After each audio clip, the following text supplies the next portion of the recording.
আসসালামু আলাইকুম, কেমন আছেন সবাই? আশা করি ভালো আছেন। আলহামদুলিল্লাহ আমিও ভালো আছি আপনাদের দোয়ায়। তো আজকে অনেক দিন পর ভাবতেছি যে একটি ভিডিও নিয়ে আসব। তো আসলে দেখেন, আসলে ভিডিও কন্টিনিউ দিলেই হয় না। আসলে নতুন কিছু যদি আপডেট না পাই তাহলে আপনাদের কাছে আসলে আসতে পারি না। তো যারা যারা আমার চ্যানেলটি সাবস্ক্রাইব করেন নাই অবশ্যই সাবস্ক্রাইব করবেন। ধন্যবাদ। তো প্রথমেই বলবো আপনাদেরকে যে আপনারা যারা পারমিট পেয়েছেন বা যারা অনলাইনে অ্যাপ্রুভ হয়েছে, যারা অপেক্ষায় আছেন, টেনশনের কিছু নাই। যদি আপনার কাগজপত্র, ডকুমেন্টস বা পিপিজেড যদি 100% কনফার্ম পেপারে হয়ে থাকে তাহলে অবশ্যই আপনি ভিসা পাবেন। টেনশনের কিছু নাই, সেটা আমি প্রথমেই বলতেছি।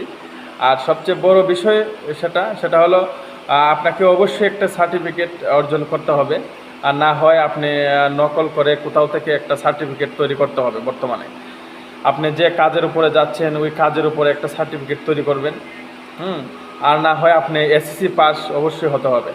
আপনাকে ন্যূনতম এসএসসি পাস সার্টিফিকেট এম্বাসিকে দেখাতে হবে, তা না ছাড়া আপনার ভিসা হবে না। তো আমি আপনাদেরকে বলবো যারা যারা পারমিট পেয়েছেন, আর টেনশনের কিছু নাই, ভিসা হবে। আবার টেনশনেরও এখানে একটা বিষয়, যদি পারমিটটা ফেক হয় সেক্ষেত্রে ভিসা হবে না, 100% ভিসা হবে না।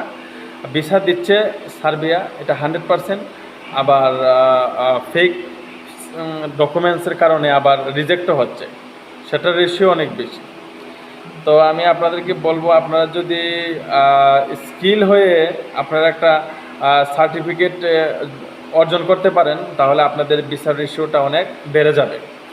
তো আপনারা যারা যারা যে বিষয়ের উপরে পারমিট পেয়েছেন অবশ্যই আপনারা ওই বিষয়ের উপরে একটা দক্ষতা সার্টিফিকেট অর্জন করবেন। আর যদি আপনারা সে বিষয়ে সার্টিফিকেট না নিতে পারেন বা আপনার জানা কেউ পরিচিত নেই তাহলে অবশ্যই আমাকে বলবেন, আমি আপনাদেরকে হেল্প করব। তো একটি বিষয় আপনাদেরকে না বললেই না, সেটা হলো বর্তমানে দেখা যাচ্ছে পিপিজেড যে বিষয়টা অনেকেরই হচ্ছে না। একটা ডকুমেন্টস দিয়ে দিচ্ছে, বলতেছে যে ভাই এটাই পারমিট। অনেকে আমাকে পাঠায় কিন্তু আমি দেখি যে আসলে এগুলো পারমিট না, এগুলা ফেক ডকুমেন্টস। এগুলা তারা এডিট করেছে, কম্পিউটারের মাধ্যমে এডিট করে আপনাদের কাছে পাঠাইতেছে।